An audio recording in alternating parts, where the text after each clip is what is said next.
ESPN, I'm saying this with peace and love.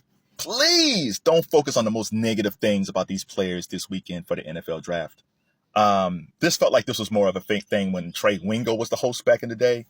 Now he was a fine sports broadcaster, but when it came to the NFL draft, it's like in his research, he found the most horrible thing about a kid's life or a young man's life and would talk about it.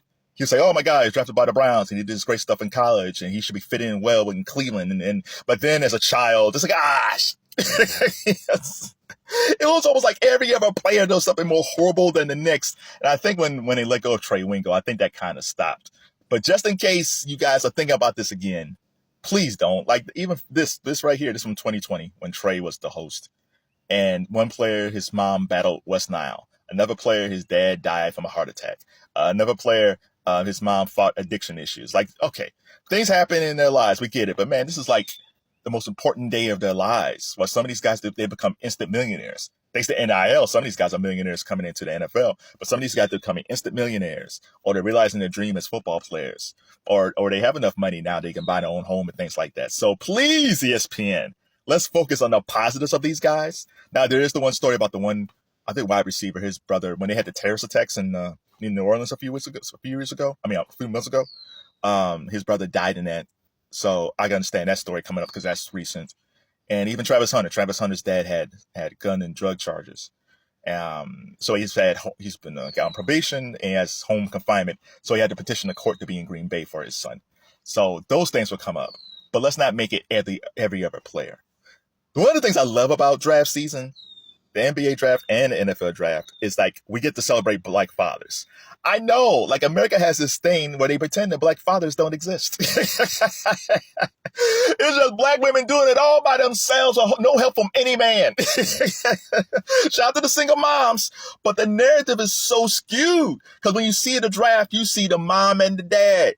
Guess what, people? In some parts of Black community, the mom is actually with the dad and they actually married and raised kids together. And they've been happily married for 10 to 15 to 20, 30 years. I know this mind-boggling. Black people don't get married, but they do because I see it in the draft.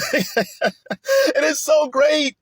Because the narrative is always like the black fathers don't care about their kids, the deadbeat dads. And you see these dudes in their fine suits, man, and the sons hugging them and they're crying together. It's so beautiful. And I don't get to experience this. I only get to experience this twice: NFL draft and the NBA draft. Any other time, people don't care about Black fathers at all, which is just so harmful. Even last year, I noticed early on in the NFL draft, they would have like one mic. And they would always give the mic to the mom. I was like, I get it. Like, okay, give the mic to mom. Like, dad's sitting there, it's like, oh, I'm on TV. This is cool. Like, okay, give the mic to mom. But they do it on purpose to make it like mom sacrificed everything. And dad didn't do S. It's like, wait a minute. Dad's right there. Talk to dad. I tweeted that out. And then after a while, it wasn't because of me, but then I noticed that they were talking to mom and dad. That's almost like disrespectful, man. I understand if you talk to mom because moms are always proud of their sons. And the daughters were always proud of their sons. But if dad is right there, and dad might have been the one driving them to practice, and dad might have been the one who's throwing the ball to them, and dad might have been the one that got them on their grades. Moms play a big part in any kid's life. Most of the time, the caretaker is the mom. Like, even, my parents were together, but most of the time I was with my mom most of the time. My dad worked, came home, took naps. And so most of the time I spent with my mom, but my dad was there. The Xing out of Black fathers is crazy to me. Yeah. Are there deadbeat fathers? Yes, in all races.